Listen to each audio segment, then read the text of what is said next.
Hello, What's I am Jenna Wing, and I am interviewing Mark Wing on spreadability in the world of social media.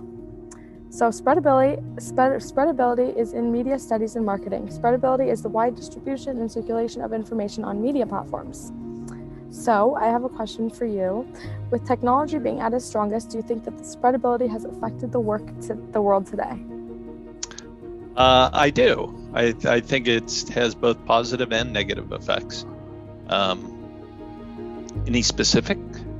Why don't you just go more into depth about some positive and negative examples? Okay. Positive and negative? Sure. The positive is people are able to be reached widely and quickly with things that either are or are not true, and positive things such as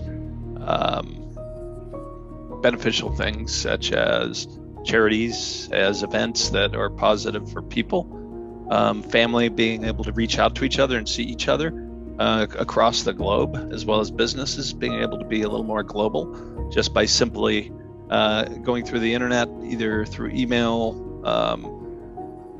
websites, or Zoom calls such as this. Mm-hmm. So I think there's a big positive benefit in that. But I think negative impact, and I could step back a little bit, but let's go back 15 years ago when the internet wasn't as strong as it is now. People were just listening or reading newspapers and listening to politicians and people.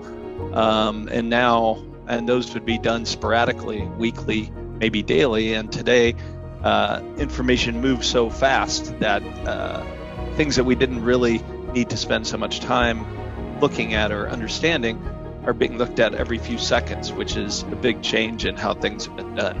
Yeah. So from a negative perspective, what's being sent, a lot of it can be false.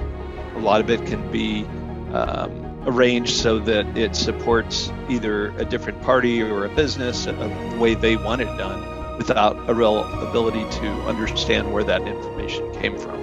Yeah, I think that's a really good point. And I think that we were talking about with big industries and political parties. Do you know cancel culture? I do. Do you think that has an issue with spreadability?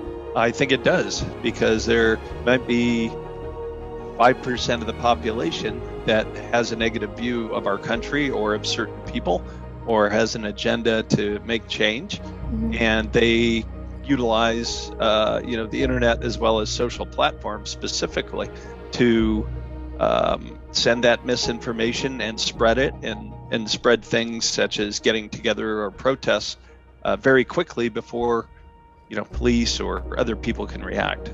Yeah. Now on the positive side, Mm-hmm. there are very big positives to it.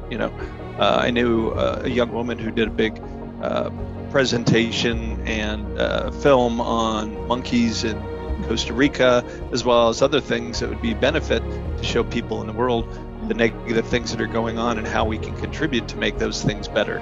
So I think I also see that side, but the big platforms need to be held in check a little bit so they're telling truthful stories and items. Yeah. Okay, it's very interesting. I'd love to hear your opinion on spreadability. I agree with all your points. Yep. It was very great interviewing you, Mark Wing. You too. Thank you Well, so I much. really appreciate your time, and think it'll all work out. We just got to make sure we all keep our eye on what's going on. Exactly. Yeah. Thank you so much. Well, thank you. Have a great day.